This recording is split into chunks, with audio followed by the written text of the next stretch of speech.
thank you. Welcome to Intersections, where faith, ideas, and life meet. Today we're talking about a very difficult kind of loss called ambiguous loss. And Lee, I think you had an encounter with this type of loss. Carla, unfortunately, this is far too common in the summer. All across the country in pediatric intensive care units, and actually it usually starts with the emergency room, a child is found face up or face down in a swimming pool. Parents have been watching and somehow it just fell through the cracks, the child fell through the cracks and they're drowned. Now the paramedics come out, sometimes I talk about the child, it's very hard to determine how long it's been under because time stops when you're grieving, for some people anyway.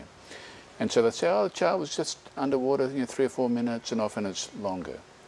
They'll revive the child to a degree, often on artificial life support, and the child will be admitted to the intensive care unit. And the parents will be incredibly stressed out, just, grieving. What is happening? Yes. I want my child. They go and talk to it. There's no response. Yes. This is far too common. I've seen this as well. I've watched parents crowd around the bed, watching for any sign of that child doing better, breathing differently. I've watched them monitor themselves, monitor the heart rates by learning what all the symptoms should be and shouldn't be, and asking the physicians, and struggling with wanting that child to get better. And what's interesting is sometimes the child might appear better, but isn't at all better or won't ever get better. And so it becomes this weird space of not knowing whether you want the child to do better or not, because even if they do better, they may not be the same in their brain. And part of the challenge is when you first come into the hospital, the doctor will say, we're not going to know for a while. Yes, and a while can last a while. Months. Yes, That's a right. long time. That's right. Very stressful. Very, very difficult. Yeah. We have someone with us today that can talk to us about ambiguous loss, who has both published and done research in the area. I'd like to introduce Dr. Barbara Khaldun Hernandez, and she is going to talk to us about ambiguous loss. Barbara, Lee just told a story about a child who almost drowned.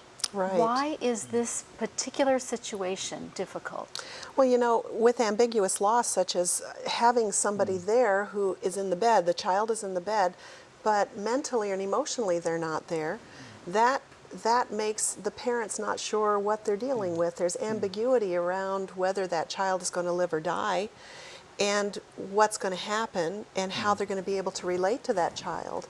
And that's what an ambiguous loss is. For someone to say to this parent, you have to get over it and move on, it's inappropriate, because that's not something you get over. It's something that goes on and on and on, and you're not sure what's going to happen, and that's the ambiguity of that type of loss. Well, and there's ambiguities too about who caused what. Who was it that left the door open? It was your fault. It was that's right. Yes. No, it was your fault because Yes. you should have been home. Yeah. Those kinds of things. Yeah. So there's ambiguity not just in how the child is doing. There's ambiguity as to who's at fault and who should be at the bedside. And part of the challenge too is the language that the parents are introduced to from the doctors. They might be in a persistent vegetative state to one extreme, to they might wake up. Right. And we can't know for a long time. Right. And it'll take months, maybe years, to know what the extent of the damage is and what the deficit might be neurologically. Well, and then there's also the ambiguity of what it means to do better. What it means to the physician is maybe the child is sleeping better, or maybe there's not as, maybe the pulse is better. Getting stabilized. Getting stabilized. Yes. And that doesn't necessarily mean that the child is going to wake up, in a sense. Right. With this kind of loss, what usually happens is that the parent feels so grateful that their child isn't dead, but they're totally unprepared for what state their child remains in, and therefore they begin grieving because it's a loss, but they feel guilty grieving because there's their child, and they're thinking, thank God I still have my child. Right. So it's kind of being in limbo, that sometimes they feel very grateful and other times they're horrified. So there's the ambiguity of whether they should be grieving or happy. Right. And they bring in little trinkets from home, little recordings of music that the child's familiar with and whatnot. In fact, for years I worked in this environment. And when I had children I could not do it couldn't do anymore. it. I understand. It Is just that right? totally changed the parameters. Yes, I understand that. When you see a little kid that's still on the bed, Yes. lying very still, or sometimes their eyes are tracking, but then they keep moving beyond what where the parent's face Yes. is. You know, and so it's hard. It's very hard for parents because, again, they want to have hope that they're going to be able to take their child home and that their child will function well, and yet there's no guarantee of that, and they're not sure if they need to prepare themselves for a death now before they leave the hospital, or maybe they'll get them home and the child will die, or the child might persist for many years. Yeah. Well, so is ambiguous loss just about children who nearly drown? No, that's a good question. Ambiguous loss means that there's some kind of chronic, persistent grief or loss process that can go indefinitely, and that people don't recognize it as a type of loss, and you don't have a service, a funeral service for someone who is a near drowning victim. People don't recognize what it is. It's an ambiguous, you're confused about the circumstances, you're confused about the outcome. There's no real good way to respond to it. No matter what you try, you can't predict what's going to happen or what's happening at the time. And so it's kind of a roller coaster of emotions and feeling as though you're in limbo with what's going to happen next. So could it be that they're looking for closure? Well, some people do look for closure, and we find that people who look for closure will either walk out of the family because they can't tolerate the ambiguity, and they'll say, if this is what it is, I can't stand here and wait. I'm either going to make a decision and get out, or I'm going to feel like I'm living at the side of an open grave. There's a story, I've got to tell this story. There's a story in the recent scholarly journal called the Reader's Digest. No, I'm being, but anyway. That we all read. Yes, and this guy became a quad, and they got a little monkey And for him. quadriplegic means that a person Paralyzed has from the a... neck down. Right. And his wife stood by him for a while. Then finally she, and it was a second marriage for him, finally she and her child, who had become a father to, just bailed out. And so you were just saying that some people bail and some people hang out. Well, it's so hard to just hang in the middle of something and not know what your role is or what to do. And Well, that's hard to do in anything. You know, you apply for a job and you wait to see if you're Yes. going to get it. And that space of, am I not? Did I say the right thing? Did I talk too much? Living in that space of ambiguity is difficult just on an everyday basis. you know, there are some cultures that do this better than other cultures, however, because some cultures have dialectical thinking, and that's where you can take two things that are opposites and hold them in your mind at the same time, such as, this is very painful and life is good. Or, you know, the yin and yang, you've heard of that in Eastern thinking, so that there's a part of this that is expected and bad, and there's part of it that's very good. And Westerners have a hard time with that. My personal bias is that television has crippled our ability to tolerate ambiguity, because if you watch TV, everything is solved in half an hour. Sure. Yes. The most amazing crises there are, the most shocking, tangled up, Peyton Place kinds of, He got the girl in 20 minutes. oh my goodness. And so these things happen in a very short period of time. And what kind of movies do we hate to go see? The ones that things- aren't finished. They're not finished, and you don't know what's going to happen at the end. That's why we don't like ambiguity. We want to know what's what, and we want to And know. that's why soap operas work, because we have to return.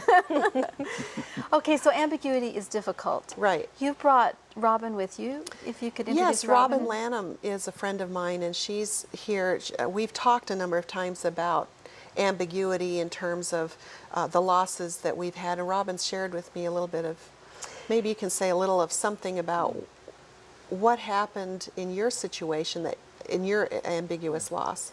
In my situation, I think it's something that a lot of people in my generation are dealing with right now, is when my parents aged, the first thing that happened was my mother had a stroke, and a massive stroke. Oh.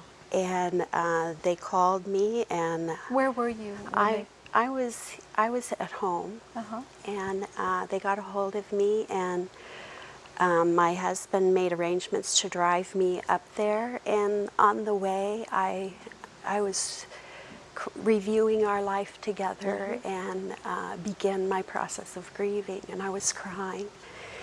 And when I got there, I went in the room, and she was laying there, but she didn't respond to me. She didn't respond to my husband. My husband even turned on the sports channel because she usually responds to that to tell him to turn it off, but there was no response there either. So you knew when she didn't respond to that she wasn't going to respond. And we were quizzing the doctors, and one of the doctors came in to talk to us, and he just looked right into her eyes, and then he looked at me and he said, "There's nothing there." Wait a minute, there's nothing there. Yeah, there's But there nothing she there. was. So she was there, but she wasn't there. And that's sadly what makes some of this so hard, because you grieved to think that when you got there she was dead, but she wasn't. There she was. Did it make you feel like you had to hold back some of the grief, or to think, well, we're not quite finished yet? Or You know, it sounds terrible, but I felt that she could never fully recover from a stroke like that, and I wished that she would die. Because then it could be over for me and for her and for everybody. But as it didn't turn out that way. yes. How much longer did she live? Many years.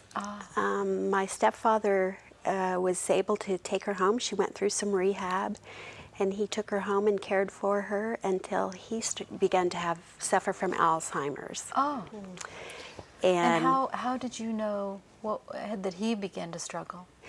Well, we had noticed it sometimes in our visits, and at one point his son called me and said, "We have to do something about the parents." He couldn't pass his driver's license exam, and he lived in a community with not much public transportation. And so we decided at that point to bring them down here to my area for me to look after them. Now you got some phone calls, some messages. Oh, yes. When we moved them down, I had taken a little time off of work. I wanted to get them settled, make sure they had everything they needed and were comfortable. And then I came home from my first day back at work, which my first day back at work is always a very long day. And my husband said, "You have some messages on the phone." So I went, and there was 9 messages. And I listened to the first one, and it was my mom. She said, "Hi, dear. This is your mother speaking, and we haven't seen you for so long, and we wondered when you were going to come by, and we're really looking forward to seeing you." And I said, "Oh, okay." And then so I listened to the next message, and it said, "Hi, sweetie. This is your mother speaking, and we were just wondering when you were going to come over. We haven't seen you for such a long time that please come over and see us." And all of the 9 messages Said were the same thing? the same message. And that was very hard. And I thought, how long can this go on? And what did you think was happening? Well, I thought that she was not able to remember that I had been there the day before, and not able to remember that she had called the hour before, and just the difficulty of her condition, and her helplessness and my helplessness. That is so, what you just described, Robin, is right out of a textbook, because people who are standing nearby a family member who has Alzheimer's, that is such a significant ambiguous loss, because the ambiguity is what's happening. Sometimes they're more alert than others, more aware, sometimes very confused.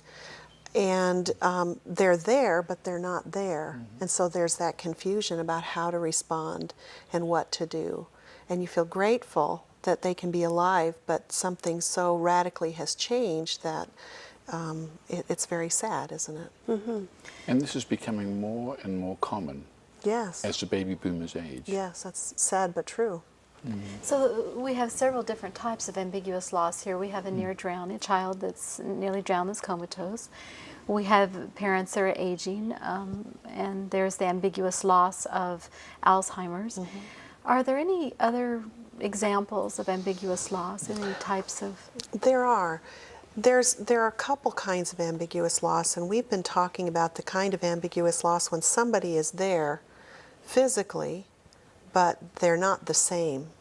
And then there's the kind of ambiguous loss where someone is far away, but you hold them in your heart. And what I'm thinking of is, say that you have a child, some of my friends have given up their child for adoption. And the woman says that every morning she wakes up and she prays for her son, and she goes about her day, and he's very close in her heart, but he's not there. So that's a kind of ambiguity around the loss, where you can't say get over it and move on, because he's going to be alive for a long time, God willing, and so will she. There's not a death. There's not a death, but there's a definite loss. There's not really an end point either, is there? No. For the child, there would be an ambiguous loss too, because he or she knows that somewhere there's a parent and another world and another reality, but can't get to it. And so that can be a real difficulty for children. Now, of course, it's not for everyone, and we can talk more about that, but that's one of the kinds of ambiguous losses that there are. Is there another kind that, and I'm going out on a limb here, but another kind where people go through life stages and the empty nesters, Oh, where their kids are leaving and they're worried about them? well, that's a definite loss. Okay. But there's usually not too much ambiguity about it, because don't know where they are. What they're doing. welcome to parenthood. but I think that one of the kinds of losses there would be if something were to happen to that child, Right. and they weren't the same as they had been before. Okay. We find that with children who have traumatic brain injuries. Someone's in a terrible accident and has a terrible head injury, and their behavior changes substantially. And you've seen that in the hospital with chaplains' work. And the family, the struggle that the families have is just enormous, because the child is there physically, but not mentally. Something is different.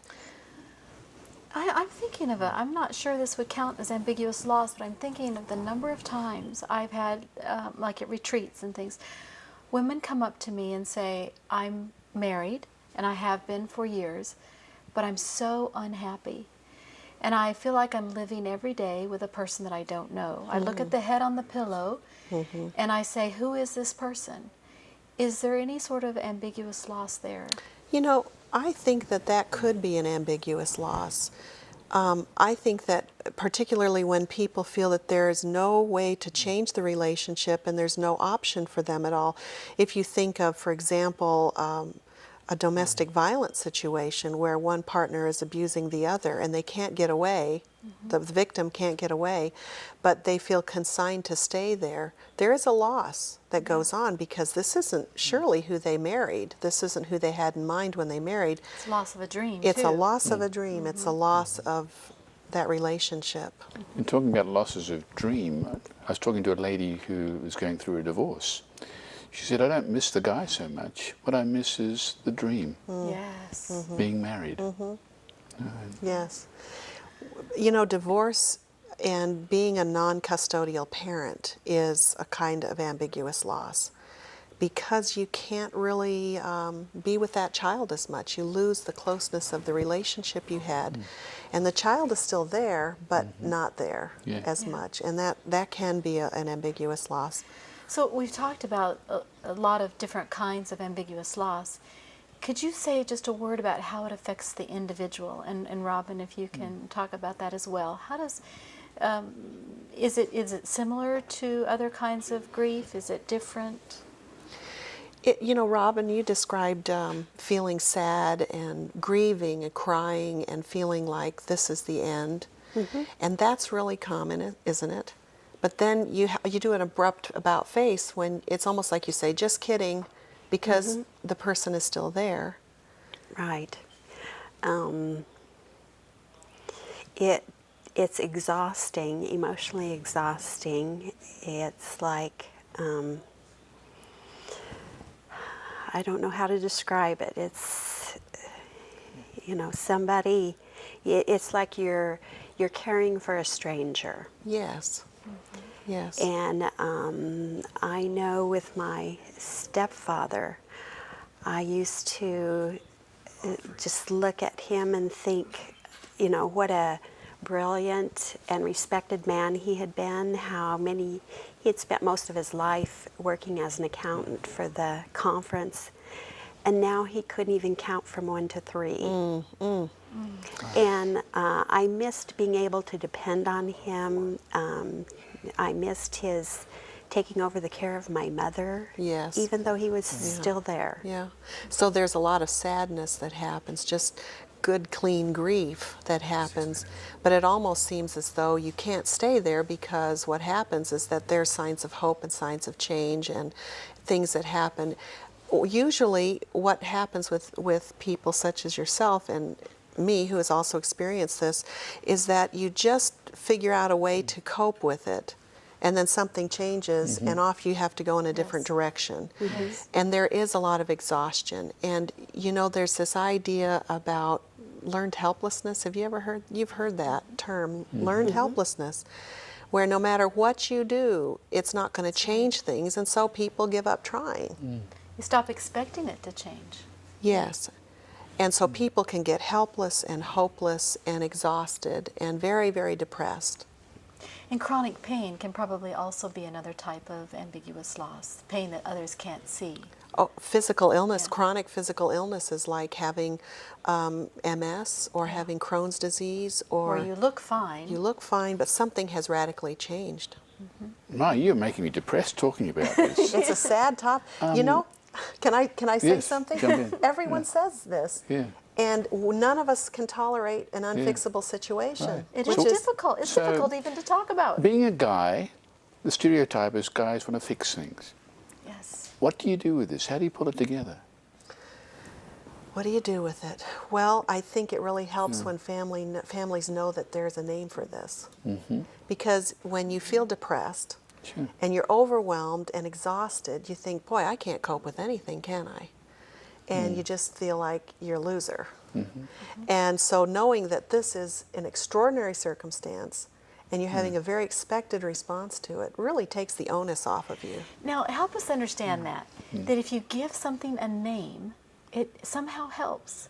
Can you help us understand why that's true? Well, yes, I think if you have all those symptoms and you're wondering, am I crazy? Am I nuts? Why do I feel this way? No one else feels this way. Is it just me? And we tend to isolate ourselves and feel really terrible. But if someone says, oh, that is a response to this, then you think, oh, okay, well then I am fine. It's the circumstance that's bad. It's not me. So if it has a name, it brings validation for all the other things that are going on. It does. That raises a question. How does ambiguous loss impact personal faith? I really grappled with that because as I was watching this process with my parents, God seemed very far away. And everyone says that too, because the things that we thought, and many of us were raised to think that if we do right, then good things happen. If we obey, good things happen. Doesn't always happen that way. And I want to follow that up, Robin. When you said God seemed very far away, why do you think that was true? Do you have any thoughts about that? I just couldn't understand why my parents would go on living in this state, this helpless state where they were just so non-functional. I didn't understand how that could bring glory to God for that to happen. So there's not only difficulty with you experiencing the ambiguity, there seems to be difficulty with thinking that God is going to allow the ambiguity to exist. It's difficult. That's yeah. interesting. I hadn't thought about that, but God does allow ambiguity in this world. And it's painful, for I think, for all of us. Well, and some people in their faith can't take it. They need it to be solved, and God is a Santa Claus.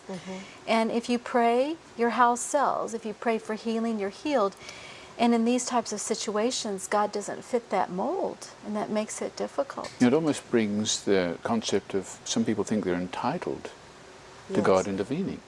That's called justice theology, Yes. or justice philosophy. If I do the right thing will Yeah. always happen. Barbara, I have a question for you. Yes. You've done a lot of work in ambiguous loss, and you come at it from an academic perspective. But I have a feeling that you also know the personal side of it. Are you willing to? Yeah, I can say something about that. I watched for a number of years a very dear friend go slowly downhill with an illness, and not being able to do anything about it was horribly painful. And the only thing I could do was to keep going back and talking with her and being with her, so she wasn't alone in that. But it's like you feel like your soul just stretches out to the very limits. But what you just identified is what you talked about earlier, about what would help, is to be there. Staying there, being there with those people, Yes. and also understanding that the family has different ways of dealing with it and talking about that. Thank you.